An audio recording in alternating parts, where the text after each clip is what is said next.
Cloudcast Media.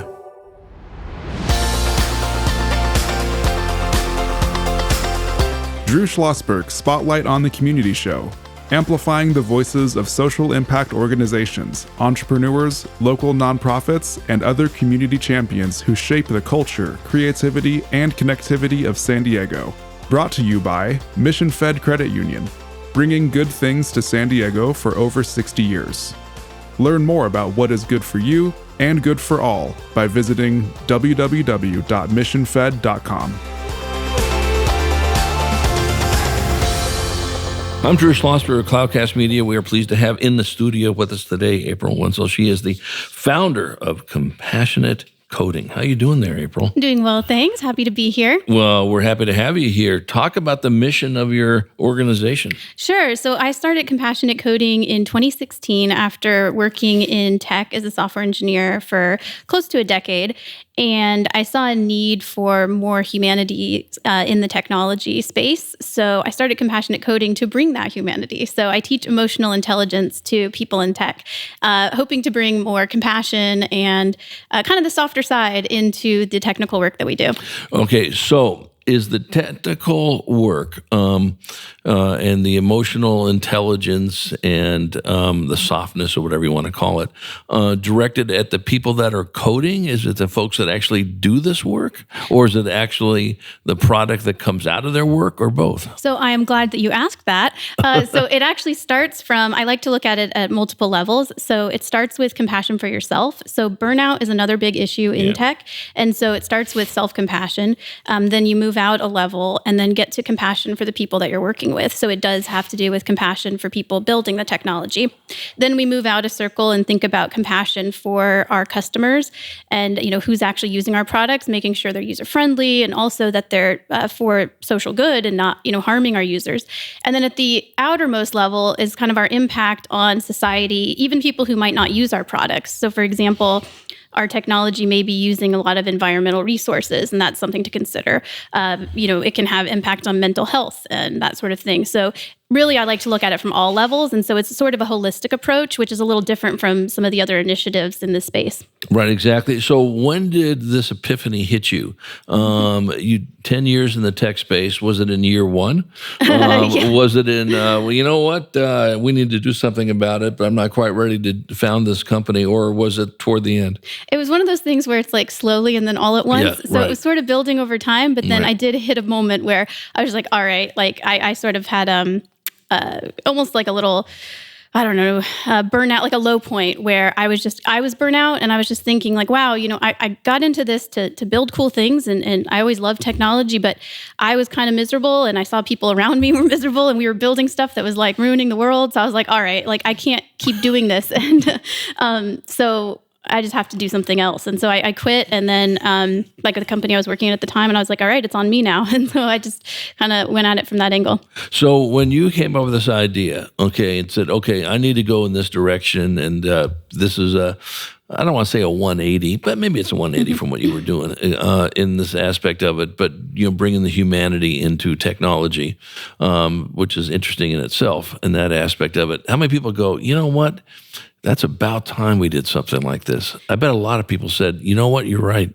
There were definitely some. And I'm not going to lie, there were also the naysayers. I would pitch my idea, and well-meaning people trying to save me the trouble would say, oh, that's never going to work. No one's going to listen to you. You're never going to make money doing that. That's never going to be successful. I got a lot of that.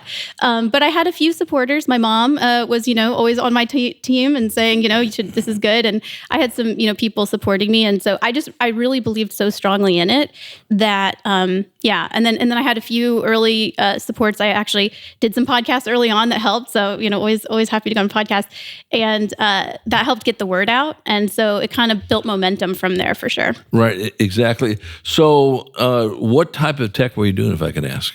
I studied computer science. Yeah. And so I always saw myself as kind of a generalist. So I started off in C++, and then I did Java, and then I did Python and Ruby and JavaScript and all the things. Kind of jumped around a lot. So in that 10 years in the Bay Area working in tech, I worked at a lot of different companies because I kept trying to find that right fit where I could do something interesting and improve the world and all these things. And I kept, again, not finding that answer. But yeah, all kinds of products. I was in health tech, education tech, games, user research, bioinformatics, all over the place. Right, exactly. So now you've been doing this for how many years? So I've been doing compassionate coding for 8 years. Right, 8 years, right. And so when you started this on your own, so now this is the business, how many of the people that are your clients were working with you in your previous tech life? Oh, that's an interesting question.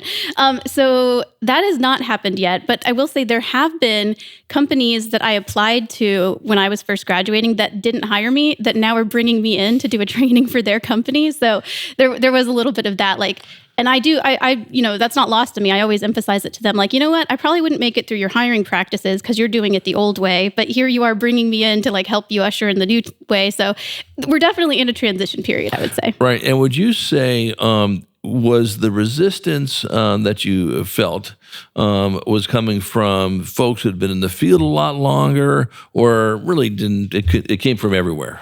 It was a lot of the old guard kind of people in the industry for a while. Yeah. And I will say there's this huge bias in tech against anything quote unquote soft, which is why I don't like using that term, although now it's growing on me because it is what it is. And I think we just need to say that, hey, soft is good. But yeah, I think it was, the hard technical skills, that's the important stuff. The soft stuff, nice to have. We don't really need it. When really that's essential. I mean, technology should only exist to serve people and to help people. And so we have to put people at the heart of it. So, well, first of all, you're spot on, in my opinion, if that means anything, that, when people peel the onion enough, okay, and they really understand, well, why aren't I moving forward and fill in the blank, whatever it is?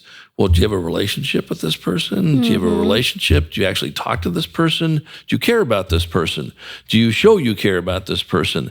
And it's remarkable. Well, I like working with April because she actually cares about me, cares about my environment and all that aspect of it. We know it works. Okay, it's probably been working since people were walking upright, for God's sake, in this area. It's not. Now, do you think, we're chatting with April Wensel, she's the founder of Compassionate Coding. I'm Drew Schlosberg. Listen to another edition of Drew Schlosberg Spotlight on the Community Show. We're the nation's longest running community podcast, now in our 18th year, brought to you by Mission Fed Credit Union in this beautiful Mission Fed studio in Scripps Ranch. And they've been doing great things, compassionate things, I may say, for more than 6 decades on this. Do you think it's just the nature of the beast? And I hate saying those things because the nature of the beast can change and should change, and you shouldn't put it as a generalization. But that said, people who code and people who are in technology sometimes this is what they need to do. They're got the blinkers on and the blinders on because I need to do X, Y, and Z, and I don't have time for this other stuff. Yeah, I think that's definitely part of it. There was this study from the 60s that IBM commissioned, and it was about what makes for a good software engineer. And one of the things they found was, they like research applications and puzzles, and they don't like people. And that's what makes a good software engineer. And unfortunately, we've been using that as the model for how to hire and how to grow the industry. And so it's just been perpetuating. And so part of why I was inspired to start the company is say, it doesn't have to be this way. Because once I realized that I could do both things, I could care about people and be a good coder and be a good technologist, that it was also possible for everyone else to do it too. And so, yeah. Well, and I think as you start seeing some of these new corporations that are starting and forming, and they're focused on, if I'm not doing something for the planet, okay, then I'm not going to do it. And you see they're getting so much steam, no pun intended, with this aspect. No, I do care about X, Y, and Z, and I better show the public that this is why I do care about whatever. It could be climate change, it could be mental health, it could be whatever. And what's cool about it, I think it's growing, and it's growing by exponential amount. Talk about that. Yeah, I think that's absolutely true. Just in the 8 years that I've been doing this, I've seen such big changes. Early on, believe me, it was hard to pitch this to some of the tech, conferences I wanted to speak at or whatever. They'd be like, "Oh, we don't want the soft stuff. What are you talking? It's not important." And now it's like they're reaching out to me and saying, "You don't even have to talk about code. Just talk about the soft stuff. That's what we want." And so it's definitely been, I think, with the ESG and all these things. 100%. Yeah.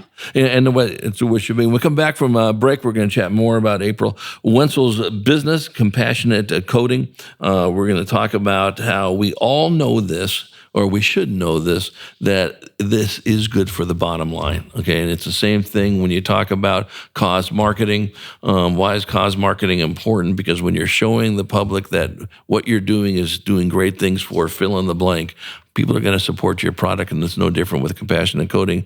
When we return again with April Wensel, I'm Drew Schlosberg of Cloudcast Media, listening to another edition of Drew Schlosberg Spotlight on the Community Show, brought to you by Mission Fed Credit Union. We will be right back.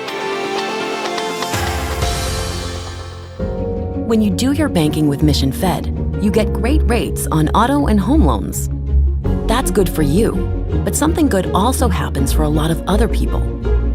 We're not for profit, so we put money back into the community to help lots of great nonprofits to keep San Diego strong. So you're not just getting something good, you're doing something good. Come to Mission Fed. It's banking that's good for all.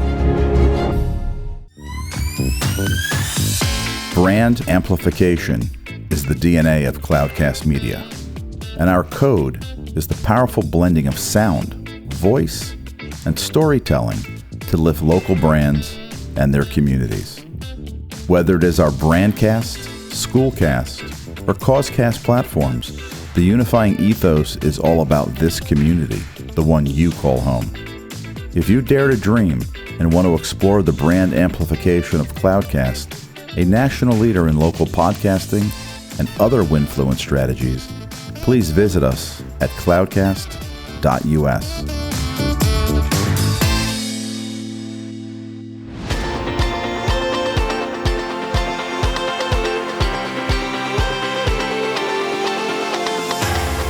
I'm Drew Schlosberg of Cloudcast Media, listening to another edition of Drew Schlosberg Spotlight on the Community Show, the nation's longest-running community podcast, now in our 18th year, brought to you by Mission Fed Credit Union. They've been doing great things for 6 decades, really boosting a lot of cool things going on in San Diego County. Honored to have in the studio with us today April Wensel, founder of Compassionate Coding, whose mission is to create a healthier tech industry through teaching emotional intelligence and compassion and so forth. Talk about how important, and there is absolutely metrics behind it, that this can tie to a bigger growth in your bottom line. Yeah, absolutely. So a book that meant a lot to me was called Awakening Compassion at Work by Monica Warline and Jane Dutton. And they cite all kinds of research about how when you have compassionate teams, they have better business performance. And a big part of that is because when you're compassionate, you collaborate better. So there's that aspect, just better collaboration. Then and better employee and customer retention, because when you have compassion for your users and your customers, of course you're going to serve them better, and they're going to feel it, like you were talking about earlier. They're going to feel that care and that concern. So it helps on that front too. And of course too, now as we spoke about, people care more about supporting good causes, and so when you're able to demonstrate that through the work that your company does, it also just makes people want to support you even more. And so I think on all those levels, it absolutely supports the bottom line. Well, the data's been there for many, many years. Cohn Roper actually made a business out of this type of research and cause marketing, and a lot of it started with the American Express, brilliant job, and they were helping raise funds to the refurbishment of the Statue of Liberty, and it was 1983. They said, okay, for all new American Express credit card folks who open an account, we're going to donate $1. And then for everybody who's currently an American Express card holder, we'll donate 1 penny per dollar of what you purchase. They raised $17 million. And so, $17 million, which was good for their bottom line, and $17 million went to the refurbishment of the Statue of Liberty. And then that's how cause marketing basically, I'm sure it was talked in different terms in the 1800s.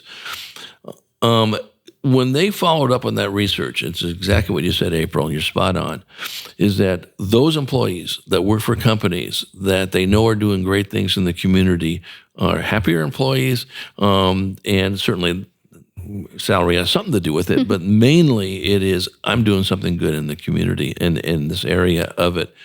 So when you talk to these groups and say, hey, we want you to come in and talk to us about X, are you working with the coders? Are you working with other parts of the technology? Yeah, so I'm glad you asked that, because a lot of times, this emotional intelligence stuff is, especially in tech, is kind of deemed only for leadership. So it's only a leadership concern. Right. But really, I think the individual contributors, the individual coders, they need these skills too. And so that's kind of the niche that I've been addressing. Like, yes, I can speak to the leaders, and I do, but I also speak to the individual coders. And I try to connect with them, because kind of a unique thing that I do is that I tell them how empathy even helps you write better code, literally, because you can anticipate who's going to be reading your code. And so you can design it in a way and name variables in a way that the person reading your code will understand. And so when I start from that very technical sort of angle, they pay more attention, because they realize, oh, hey, this will make me right. Because they care more about the code than anything else, at least a lot of them. And so if I can start and connect with them, like speak their language, then that helps kind of open the door to, some of the softer stuff that we get to. Right. So how does artificial intelligence play in your world, or how will it play in your world? Yeah, that's an interesting one from a lot of different angles. So, of course, some people are trying to design artificial intelligence that does have emotional intelligence, so that when you speak to it, it sounds like, it's supportive and all that kind of thing, which can be a good thing. Can also be kind of a creepy thing, because you know what I mean? You don't want to confuse a human with technology. You don't want to get too attached to something that's not actually human. And so I think we have to be a little bit aware of that. Right. There's bias in AI that we have to pay attention to, in terms of a lot of societal biases can play into the AI, and AI can reproduce that. And so that's something to be mindful of as well. There's the environmental aspect, impact of AI, because it uses a lot of computing power, and that's going to have environmental consequences. And then there's intellectual property issues in terms of what we're using AI. And there's even things like, I remember I was describing what I do to an engineer, and he's like, oh, I don't have to care about that stuff because I'm a human stuff, because I'm an engineer. And he's like, if I want to give feedback, I just write what I really want to say, put it in Chat GPT and say, make it nicer. And I'm like, okay, you're missing the point here, buddy. But so that's also an interesting aspect of AI. Yeah. Well, I always find it interesting. And, once you start generalizing on one spot, then you're doing what you're not supposed to do, generalizing others in this aspect of it. However, I will say this, and it's really funny. And my friends that were in I worked for the Union Tribune for 25 years, running community and public relations, was the spokesperson. And anybody who knows me knows that I'm absolutely pitiful when it comes to technology. And of course, I always blame it on the technology, because nobody's had more technology problems than me. And they go, really? Maybe it's user operator. I go, well, operator error. I go, man, maybe. On this, even though one of my greatest feats, April, is when I finally get some of the experts to go, I never saw that problem before. Okay. Right. And so they look at you with disdain and all that business. And then they come in and realize that, hey, listen, we're all human beings trying to figure this doggone thing out. Are you kidding me? And that's what's so critical about it. You mentioned something that is so important, and you can't turn a page in the newspaper or, episode on some news show, radio or TV, it doesn't talk about the mental health crisis we're in this world, for that matter, solar system probably, but definitely in this country, and caused by many, many things, and especially in your former field, that's got to be big and rampant. Talk about it. Yeah, absolutely. And, like I mentioned, burnout is a big issue. Yeah. I think we're trying to operate ourselves like machines. And so we're trying to keep up with them. We're working way too long hours. 100%. And it's, in demand there. And then also the technology we're building, social media is just it's so detrimental to people's mental health. I mean, it can support it in some ways, but in many ways it's detrimental. And so, like we have been talking about, like it affects both the people building it and the people using it. Yeah, without. So what does the training look like? So you get called in by ABC Industries to do X. What do you obviously want to find out what their ultimate goal is? And you said, listen, I can talk to the leadership, but it's actually the rank and file we need to talk to. What do you actually do in the training? Yeah, so what's nice is I create custom training for each team. So they reach out and they tell me a little bit. I do user interviews with the team. So kind of a conversation like this where I try to get to know the person a bit and ask them some questions and figure out what's really happening on the team. And so I try to apply my empathy skills and try to dig a little deeper and kind of understand what their root cause problems are there. And then design the training based on that. So it often involves, introspection exercises where they work through past things that have happened and kind of how it could go differently, what emotions were involved. And believe me, sometimes when these engineers see like just a list of basic emotions, they're like mind blown, like they've commented on it because they just never think about these things. It's just, they don't know what name to put to the things that they're feeling, or even realize that they're feeling it. So we have to start sometimes at that very basic level of, this is an emotion, this is what humans have, and kind of build from there. And then it's about communication.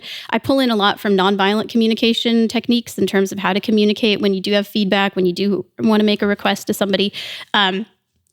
So it's kind of a combination. And then we always end with an action plan, because another issue with some of these corporate trainings is, one, they can be boring. And so I try not to do that. I try to keep it fresh for the engineers. And two, you kind of go through a training and then, oh, that was nice. And then you forget it the next day. And I try to create an action plan so that they keep going with it and so that they continue applying what they learn into the future. Yeah, it's so true in this aspect of it. And of course, the leadership is important, because the leadership doesn't buy into it, then the people below aren't going to buy into it. And so they have to buy into this aspect of it. But it is so true when you peel this onion in this area. And you mentioned something that's near and dear to my heart, and that's communication. Verbal and nonverbal communication, for that matter. And something that we say incessantly on this show, and that is, people are not good at listening. They hear things, but there's a big difference between hearing and listening, okay? Because you have to listen with compassion, you have to listen with empathy. I don't know how to do that. Well, because you're not listening, because you're hearing. How much do you talk about that? Oh, a ton. Yeah, that's very, very important. Yeah. So in the exercises we do, there will be sharing, and then there's also like listening and then processing and then, sharing back like what you've heard and that kind of thing. And I think, to me, one of the easiest things to do, humans are the things that complicate life, and animal kingdom gets it right. I guess we're part of the animal kingdom for that matter. But, we try to complicate stuff. I go, it's pretty simple in this communication stuff. It may take another 7 seconds, but checking for comprehension is never a bad thing. April, let me just, this is what I'm hearing you're saying, blah, blah, blah. And you'll either say, oh, you're almost there, but it's really this.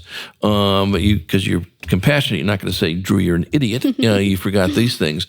If people just took the time to actually do that very quick exercise, I think 90% of our communication problems would go away, right or wrong. Well said. Well said. Yeah, no, I totally agree with you on that. Yeah. How do we support what you're doing? So I have a newsletter people can sign up for, compassionatecoding.com. There's a sign up link there to sign up to stay in touch. I think for me, just applying these compassion skills in your daily life, like wherever you can, maybe in traffic, maybe when you're waiting in line, give people the benefit of the doubt, and that'll make me happy. Very good. So I'm going to call myself a hypocrite because I'm terrible in traffic. Okay, I grew up in LA, so that's my excuse on that. Do me a favor, when you're willing and able, of course you'll be able, would love to have you come back on the show and bring in, if you're comfortable with this, a client that you've worked with to say, listen, I first thought this stuff was, a bunch of hooey and new age, Haight-Ashbury stuff, whatever. I'm dating myself now. I know that. I know, I'm dating. But you know what? It worked. And I'll tell you how it worked. Would love to have you bring in a client or two if you're interested. Absolutely. Sounds great. We'll consider that a done deal. April Wensel, thank you so much for joining us. I hope you enjoyed the interview. Thank you. Absolutely. Thank you. Absolutely. April Wensel. She is the founder of Compassionate Coding. I'm Drew Schlosberg. You've been listening to another edition of Drew Schlosberg Spotlight on the Community Show, the nation's longest running community podcast, now on our 18th year, brought to you by Mission Fed Credit Union. Thanks for listening. You've been listening to an episode of Drew Schlosberg's Spotlight on the Community Show, amplifying the voices of social impact organizations, entrepreneurs, local nonprofits, and other community champions who shape the culture, creativity, and connectivity of San Diego community. Brought to you by Mission Fed Credit Union, bringing good things to San Diego for over 60 years. Learn more about what is good for you and good for all by visiting www.missionfed.com.